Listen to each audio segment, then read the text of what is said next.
The rain tapped against the dormitory window, small drops racing each other down the glass. She sat on the edge of her stiff, neatly made bed, clutching a crumpled letter in her trembling hands.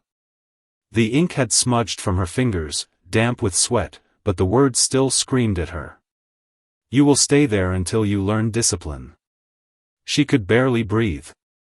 The room was silent except for the occasional whisper from the other girls, huddled in small groups near their own beds. No one spoke to her. No one dared. The walls around her felt like they were closing in, the high ceiling suffocating rather than spacious. A distant bell rang, sharp and cold, signaling the end of the evening study hour. The girls around her moved like clockwork, closing their books, straightening their beds, preparing for the night as if following an invisible set of rules embedded into their bones. She had been here only a few weeks, but she already knew, this place was not just strict, it was something else entirely. She was not allowed to speak freely. She was not allowed to ask questions. She was not allowed to write to her family. Not unless she earned it. And she had not. The first time she tried, she had slipped a letter into the outgoing mail pile, addressed to her mother. The next morning, she found it shredded on her desk. No explanation. No punishment. Just a silent warning. Now, she sat frozen in place, her body aching from exhaustion, her mind racing with questions she was too afraid to ask. But there was one thing she knew for sure. She had to find a way out. The first day she arrived, she had clung to the hope that the school was just strict, that things would eventually get easier. But that was before she saw the way the girls walked, heads down, eyes forward, afraid of something no one would speak of. That was before she noticed the empty bed at the far end of the room, its sheets untouched, its pillow fluffed as if waiting for someone to return. Someone who never did. She had asked one of the older girls about it once. The girl had paled, her hands tightening around her book. She broke the rules, was all she said. Then, silence. She learned quickly that questions led nowhere. Her stomach twisted as she glanced toward the empty bed again. The absence of its owner lingered like a shadow, whispering unspoken warnings. She couldn't stay here. She wouldn't. Something terrible was happening in this school, something no one dared to talk about. And if she wasn't careful, she feared she might disappear just like the girl before her. She turned back toward the rain, gripping the letter in her hands. Tomorrow. Tomorrow, she would find a way. Because if she didn't, she wasn't sure she'd ever leave at all. The morning bell rang at exactly 5:30 a.m. She barely slept. The dormitory was eerily quiet at night, but the silence felt unnatural, like the air was holding its breath. When she finally drifted off, her dreams were filled with strange whispers and the image of that empty bed, the sheets neatly tucked but never used. Now, as she stood in the cold, gray-walled hallway with the other girls, she tried to push away the unease twisting in her stomach. The routine was rigid. No one spoke. They walked in lines, moved in sync, followed orders without hesitation. She was the only one who felt out of place. "Breakfast," one of the matrons announced. The girls walked forward, and she followed, her fists clenched. The dining hall was just as strict as everywhere else, long wooden tables, rows of chairs, plates placed at exact angles. No one was allowed to talk. Only eat. She sat at the farthest end of the table, as always, and picked at her food. The porridge was tasteless, but she forced herself to swallow. Across from her, a girl she hadn't spoken to before gave her a quick glance, her eyes darting toward the headmistress standing near the doorway. The woman's sharp gaze missed nothing. Her dress was as stiff as her posture, her lips pressed into a thin, unyielding line. The girl across from her whispered so softly it was barely a sound. "Stop asking questions." Her stomach dropped. Before she could respond, the girl looked away, her expression blank, as if she'd never spoken at all. A cold chill ran down her spine. The arrival, a memory she couldn't shake. It had only been a few weeks since she arrived at this place, but it felt like a lifetime. She remembered sitting in the back of her parents' car, watching the world blur past the window. She had begged them not to send her away. She had clung to her mother's arm, pleaded, promised to behave, to do better, anything to stay. But her father didn't even look at her. Her mother's lips trembled, but she said nothing. And then the gates had appeared. Tall, iron bars, closing in like a trap. The headmistress had been waiting for her at the entrance, a thin smile on her face. Not kind. Not welcoming. Just observing. Discipline is important, she had said, her voice smooth but firm. You will learn that soon enough. Her mother hugged her one last time before leaving. It was rushed, barely a moment, and then she was gone. She had never felt so alone. That feeling hadn't changed. The first signs of trouble up. The voice was sharp, cutting through her thoughts. She looked up and found the matron staring at her, eyes narrowing. She had barely touched her food. You don't eat, you don't get privileges, the woman said coldly. Privileges. As if they had any. She forced another spoonful of porridge into her mouth, even though she wasn't hungry. Around her, the other girls ate without hesitation, mechanical in their movements. Obedient. She wasn't like them. And the school knew it. First punishment, a warning she couldn't ignore after breakfast, they were lined up for morning inspection. Hair had to be perfect. Uniform spotless. Posture straight. No mistakes. She had barely adjusted her blouse when a sharp voice snapped, "You. Step forward." Her heart pounded. She looked up to see the headmistress staring directly at her. "You are late in preparing," the woman said. Her voice wasn't loud, but the weight of it pressed down like an iron hand. "You will report for discipline after lessons." No explanation. No room for argument. Her breath caught in her throat. The other girls didn't even react. This was normal. She had no idea what discipline meant.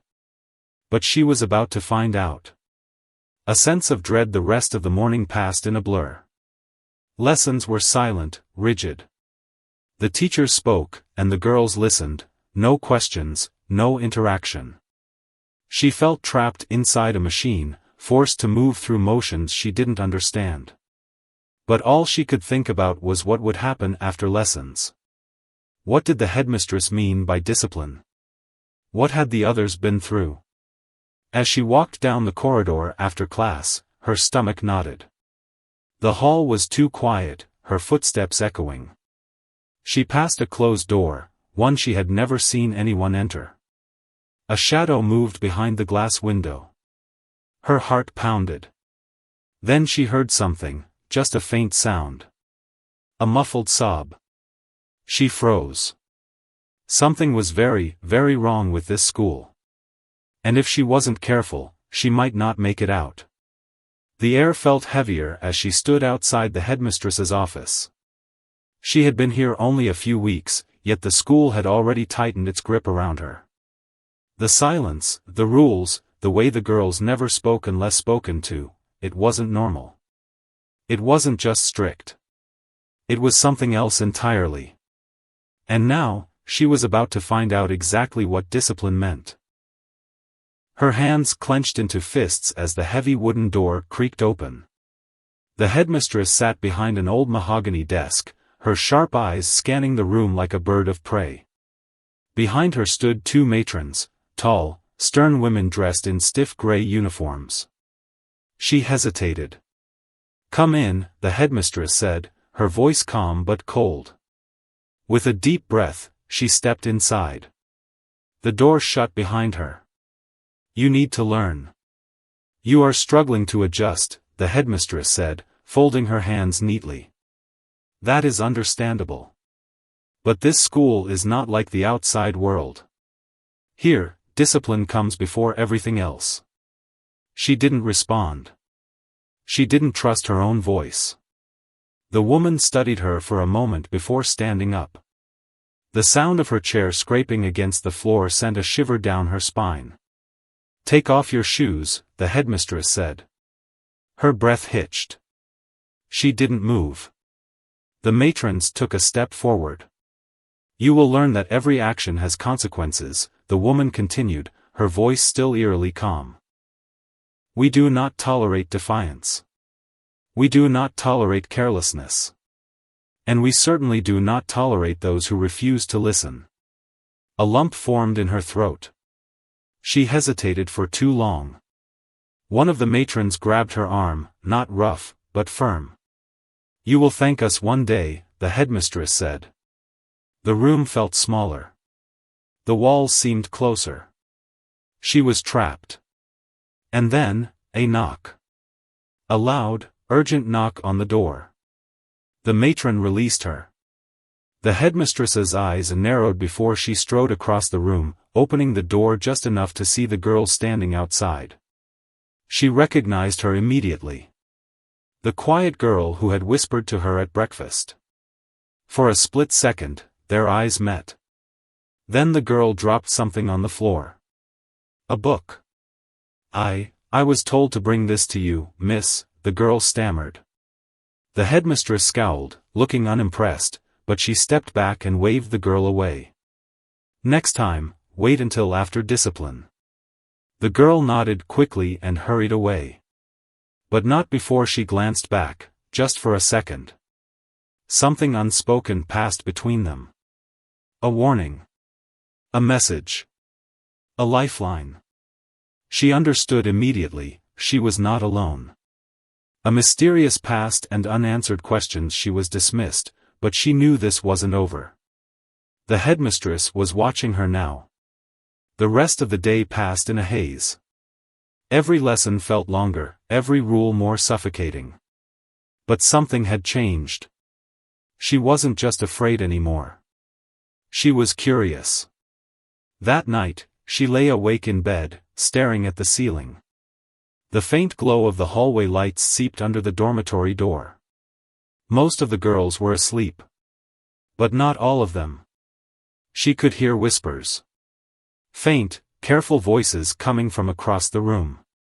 She turned her head just slightly. The quiet girl, the one who had interrupted discipline, was speaking to another girl. She couldn't make out the words, but she could hear the urgency in their voices.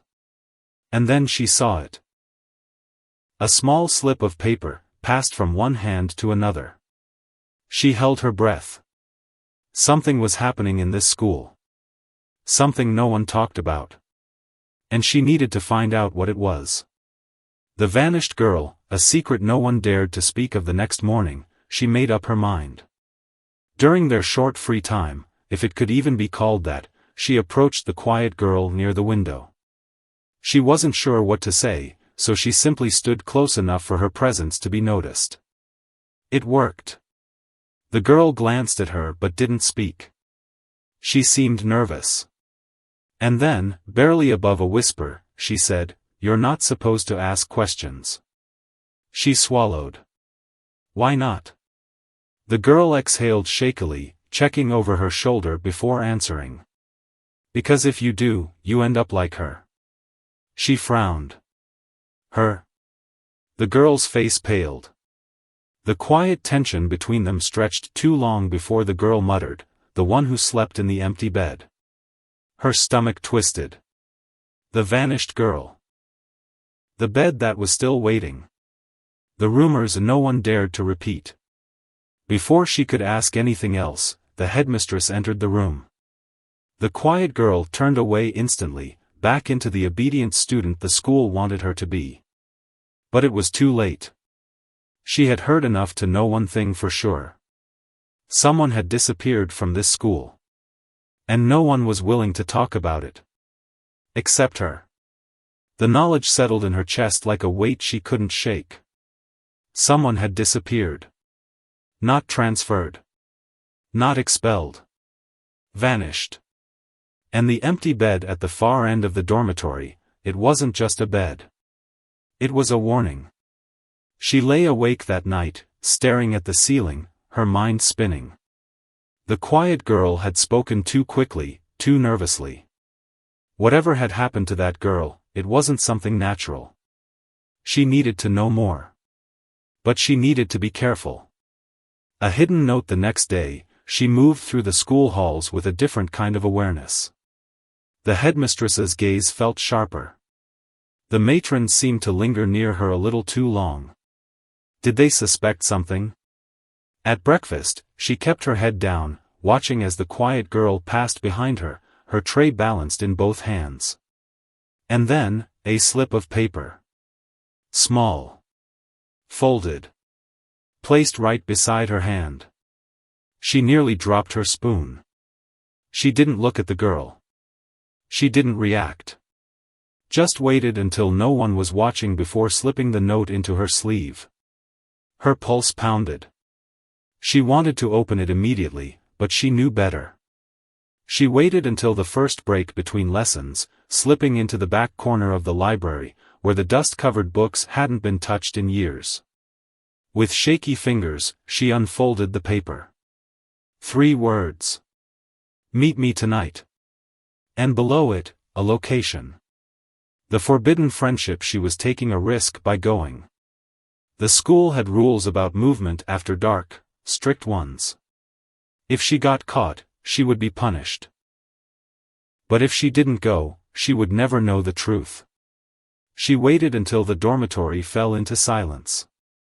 The hallway was dim, the moonlight barely slipping through the high windows. The heavy wooden floor creaked beneath her socks as she tiptoed past the rows of sleeping girls. Her breath caught as she pressed the door open just enough to slip out. The air outside the dormitory was stale and suffocating. The walls of the school seemed to stretch taller in the dark. She made her way to the meeting spot, the old supply closet at the far end of the east wing. It was rarely used, the door slightly off its hinges, the scent of dust thick in the air. She slipped inside. The quiet girl was already waiting. "You came," she whispered. She nodded. "Tell me what happened." For a long moment, the girl hesitated. Then, in a voice so soft it was almost lost in the darkness, she spoke. Her name was Lyriel, she said. The vanished girl had a name. And that changed everything. The dangerous truth. The girl, Lyriel, had been like her. New. Unwilling to follow rules without question. Asking things no one else dared to ask. And then, one night, she was gone. Just like that. One day, she was there. The next morning, her bed was empty. No announcement. No explanation. No one spoke her name again. It was as if she had never existed. She wanted to leave, the quiet girl whispered. She tried. But they found out. Her breath hitched. And then? The girl just shook her head. I don't know. No one does. Her hands clenched into fists. This wasn't just about discipline. This was something else. Something much worse. A new plan. She knew now that she couldn't just sit still. This school had secrets. And if she wasn't careful, she might disappear just like Lyriel. She had two choices. Follow the rules. Become just another obedient student. Forget everything. Or find the truth. And find a way out. She met the quiet girl's gaze. Will you help me? The girl hesitated. Then, slowly, she nodded. But her next words sent a chill down her spine. We don't have much time, she whispered. They're already watching you. The words echoed in her mind long after she returned to the dormitory. They're already watching you. She barely slept. Every creak in the floor, every shadow shifting in the moonlight, she felt like she was being observed. Had the headmistress suspected something? Had one of the matrons seen her slip away? She turned onto her side, gripping the thin blanket, her heartbeat pounding in her ears. What had happened to Lyriel? And if she wasn't careful, would it happen to her next? A letter from home, a glimmer of hope? The next morning, something unusual happened. After breakfast, as the girls were being lined up for lessons, a matron called her name. She stiffened. Headmistress's office. Now. Her stomach dropped. She exchanged a glance with the quiet girl, who gave her a slight shake of her head. Be careful. She forced herself to walk steadily, even though her knees felt weak. The headmistress sat behind her desk as always, her expression unreadable. You've received a letter, she said simply, pushing an envelope toward her. Her breath caught. A letter? She hadn't received anything since she arrived. Her family hadn't been allowed to contact her. Why now? She reached for the envelope, but before she could open it, the headmistress spoke again. You may read it under supervision, she said. And remember, letters must reflect appropriate discipline. If there is anything unsuitable, we will handle it accordingly. Her hands trembled as she unfolded the paper inside. It was from her mother. She skimmed the words quickly, her chest tightening. Her mother's handwriting was neat but hurried, almost frantic. My dear, I hope you are adjusting well. We miss you. Please be strong. Your father believes this is for the best, but I. The sentence stopped. As if she had been expecting this. You want to send a letter, she said quietly. Her breath hitched. How did you? I've seen your kind before. Morel wiped her hands on her apron. Girls who ask questions. Girls who don't fit into their perfect mold. She hesitated. What happened to them? She asked softly. Morel's face darkened. You already know the answer to that, she murmured. A cold chill ran down her spine. She had to do this.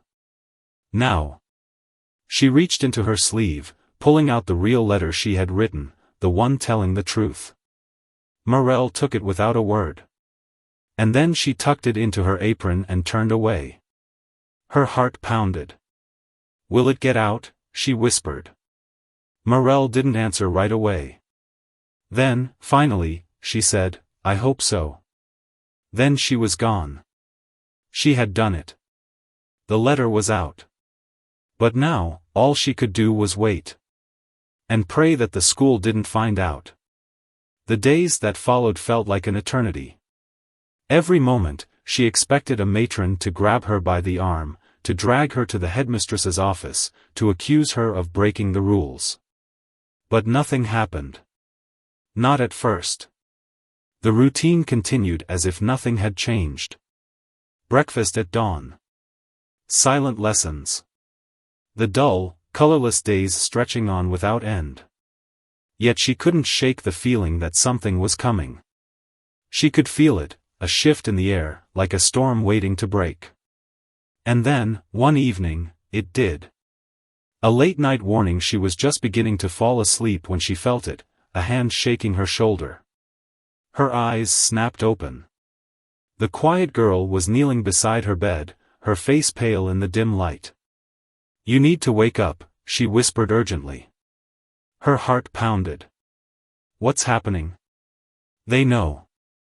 A chill shot through her. She sat up fast, her pulse hammering in her ears.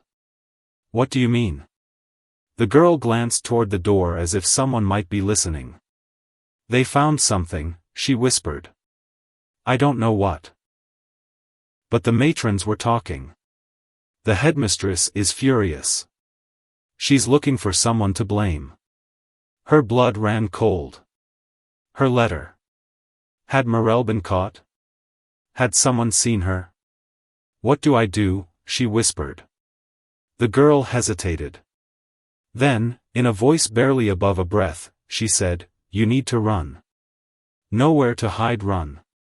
The word echoed in her head, but where could she go? The school was surrounded by high walls. The front gates were locked every night. The only way out was through the main entrance, and that was guarded. Still, she couldn't just stay. If the headmistress suspected her, she wouldn't wait for proof. She swung her legs over the bed, her mind racing. She needed time. Time to figure out what the school knew, what they had found. Wait, she whispered. I need to know more. I can't just disappear, or they'll know it was me. The girl bit her lip, then nodded. Then we'll find out, she whispered. We. For the first time since she arrived at this place. She wasn't alone. The dangerous truth the next morning, the tension in the air was palpable. The headmistress stood at the front of the dining hall, her hands clasped behind her back. Her face was calm, unreadable.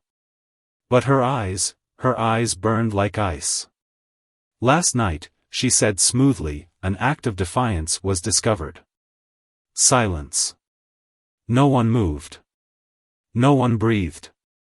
A letter, she continued, was intercepted before leaving the grounds. Her stomach dropped. The room felt smaller. Tighter. We will not tolerate rebellion, the headmistress said. Whoever is responsible will come forward. Silence. No one spoke. And then, the worst thing happened. The matrons began walking between the tables. Checking. Looking. Searching. For her. Betrayal and the unexpected escape plan. She forced herself to keep eating, to act normal. To pretend she didn't feel the walls closing in. Then, a tray clattered against the floor. Heads turned. One of the girls had dropped her plate, her face pale as a sheet. She wasn't just scared. She was terrified. The headmistress's cold gaze settled on her. Stand, she commanded. The girl swallowed hard but obeyed, her hands shaking. And then, she looked directly at her. A single glance. It was so quick no one else noticed. But she understood immediately. She was taking the blame. Her breath caught in her throat. No. The girl wasn't strong enough. She wasn't like Lyriel. If they took her, if they locked her away, she wouldn't make it. She wanted to stand, to shout, to stop this. But before she could, the matrons grabbed the girl by the arms. The headmistress's voice was soft, almost kind. You will learn, child, she said. And then they took her away. The final push, time to escape. The moment breakfast was over, she grabbed the quiet girl's hand. We have to go, she whispered. Her friend's eyes widened. Now? Tonight, she said, her voice firm. We can't wait any longer. She knew the truth now. Lyriel hadn't escaped. She had been caught. Just like this girl. And if she stayed, if she waited, she would be next. The walls weren't just meant to keep them in. They were meant to make them disappear.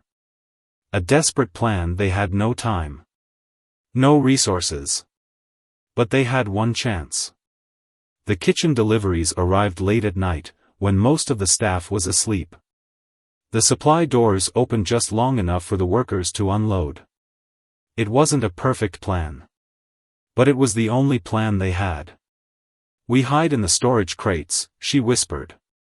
Wait until they take them outside the gates. And then we run. Her friend hesitated, fear flashing across her face. But in the end, she nodded. Because there was no other choice. The night of the escape, as the rest of the girls lay in their beds, trapped in their silent routine, she lay awake, waiting. Her heart pounded. The plan was set. But there was one thing she still didn't know. What if the school already suspected her? What if they were just waiting for her to try?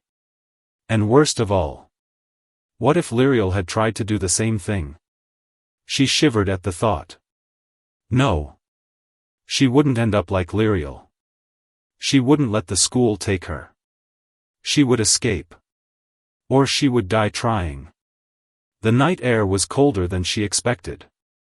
She crouched behind a row of supply crates, her breath coming fast and shallow.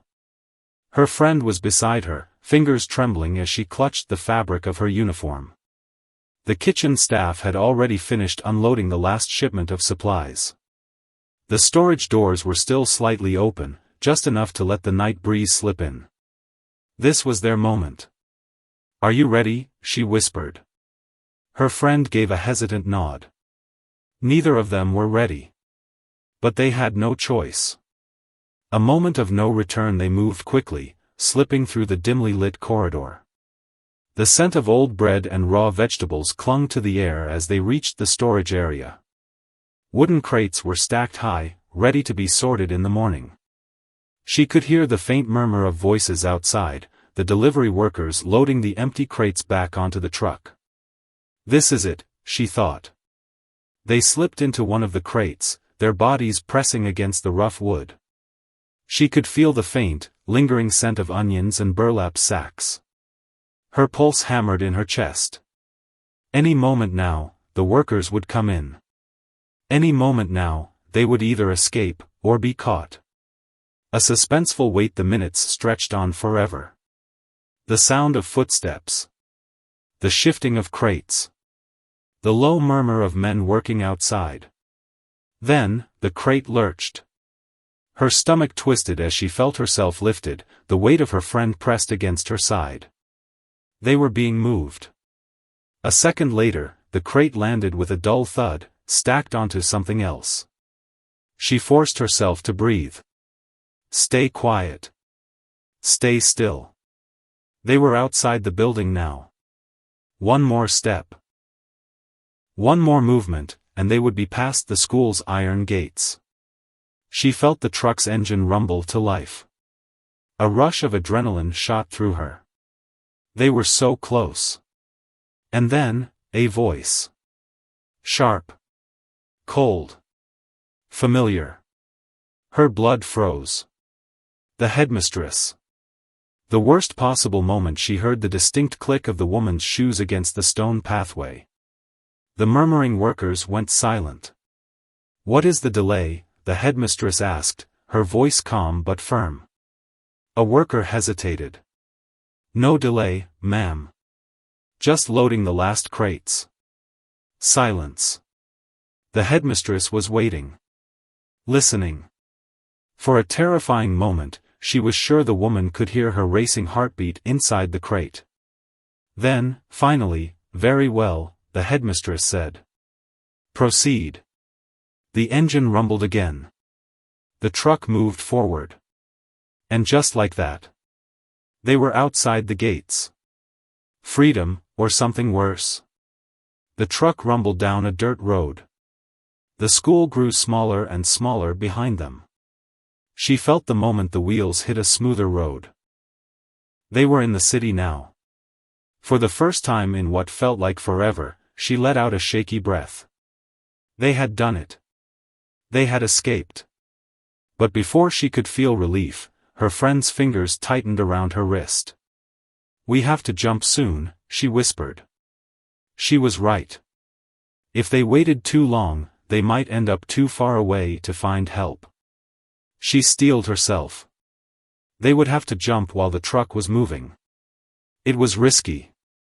But what other choice did they have? She counted under her breath. 1, 2, 3, they leaped. The night air rushed past them, and then, a hard impact. She rolled against the gravel, pain shooting through her limbs. Her friend landed beside her with a gasp. The truck kept moving. They were alone now. But they were free. Or so they thought. Because when she lifted her head, her breath caught. They weren't alone after all. Someone was watching them from the trees. The gravel bit into her palms as she scrambled up, her heart pounding in her chest. She barely had time to register the pain before she saw it, the shadow among the trees. Someone was watching them. Her friend had seen it too. She heard the sharp intake of breath, the slight tremble in her voice. Who? Who is that? She didn't answer. She couldn't. The figure was still, just beyond the reach of the moonlight. But they weren't trying to hide. Whoever it was, they wanted to be seen. And then, they stepped forward. The breath left her lungs. It was a girl. Thin. Pale. Eyes wide with something between fear and relief. But the most chilling part, she knew that face. Her friend gasped. Lyriel? The truth, they weren't supposed to know Lyriel. The girl who had vanished. The girl whose bed remained untouched, a silent reminder that something had gone terribly wrong inside that school. Yet here she was. Alive. Barely. Her uniform was dirty, torn in places, as if she had been running through the woods for days. Her face was thin, her lips cracked from dehydration. But her eyes, they burned with something fierce. You need to keep moving, she whispered hoarsely. They'll come for you. Her stomach twisted. Lyriel, what happened to you? The girl shook her head. I tried to escape, she murmured. They caught me. Locked me away. But they can't hold everyone forever. She swallowed hard. Lyriel, what is that place? The girl's eyes darkened. It's not a school, she said. Not really. A truth too terrible to ignore. Lyriel's voice shook as she spoke. The school wasn't just about discipline. It was about control. About breaking the girls until they forgot who they were. Some students never left. She had been one of them. And she had barely made it out alive. Her friend's breath hitched. And the others? Lyriel hesitated. Then, softly, some of them didn't survive. The words hit like a punch to the gut. It was worse than they ever imagined. The hunt begins. A distant sound made them all freeze. A car engine. The road behind them was empty, but they knew better. They were coming. Lyriel's fingers tightened around her wrist. You have to go. Now. But what about you? She asked. Lyriel's jaw clenched. I'll slow them down, she whispered. I won't let them take you back. Her heart ached, but she knew the truth. Lyriel couldn't run anymore. She was too weak. She had already given everything to escape once. And now, she was giving them their chance. She nodded, swallowing the lump in her throat. Thank you. Lyriel gave a faint, broken smile. Make it count. And then, they ran. The final run for freedom. They sprinted through the trees, the branches scratching at their skin, the underbrush thick beneath their feet. The road was behind them now. The city, somewhere ahead. They just had to make it there. They just had to last a little longer. A sharp beam of light cut through the trees behind them. A flashlight. A voice shouted. They're here. Her friend stifled a sob. They weren't going to stop. Not now. Not ever. They weren't just running for themselves anymore. They were running for Lyriel. For the others. For the girls who never got the chance. And they weren't going to let this place take one more life. Not tonight. Not ever again. They ran. Branches whipped against their skin, their feet pounding against the damp earth, lungs burning with every breath. The flashlight beams behind them cut through the darkness like hunting knives, and the voices, sharp, commanding, relentless, grew louder. The school wasn't just looking for them. They were hunting them. But she wasn't going back. She refused. She had come too far, seen too much, and if she had to run until her legs gave out, so be it. A desperate hope. The forest thinned, the ground leveling out. And then, a sight she never thought she'd be so relieved to see. A road. Empty. Dark. But it led somewhere. Her friend gasped beside her, stumbling but not stopping. They're getting closer, she panted. She didn't look back. She didn't need to. She could feel them behind her. A light flashed through the trees, too close now. The school was not going to let them go. But the road, that was their chance. They reached it just as headlights appeared in the distance. A car. Her heart leaped into her throat. This was it. Their only shot. She stepped into the middle of the road, waving her arms, forcing the car to stop. The tires screeched. The engine rumbled. And then, the door opened. A man's voice called out. "What the hell are you doing out here?" She ran to the driver's side, gripping the window edge with shaking fingers. "Please," she gasped. "Help us." The man, middle-aged, tired eyes, a deep frown, looked them up and down. Their uniforms. Their worn-out faces. His frown deepened. "Where did you come from?" A sound behind them. The breaking of a branch. Her stomach twisted. They had seconds. Maybe less. She did the only thing she could think of. She grabbed his wrist, eyes wild with desperation. "If you don't take us now, we'll disappear," she whispered. She saw the moment he realized she wasn't lying. "Get in. The chase ends here." The car doors slammed. The tires skidded against the road as he threw the car into gear, speeding away just as the first figures appeared from the trees. She barely had the strength to turn around, but she did. For a fraction of a second, she locked eyes with the headmistress. The woman's face was calm. Too calm. Like she was already planning what to do next. The sight of her sent a cold shiver through her bones. But then, she was gone. The trees faded. The school disappeared into the distance. And she knew, they had won. The aftermath, the truth comes out. The man, his name was Raymond, drove them straight to the police station. They barely had time to process what was happening before they were separated into different rooms, wrapped in blankets, given hot drinks. Authorities asked them questions. Endless questions.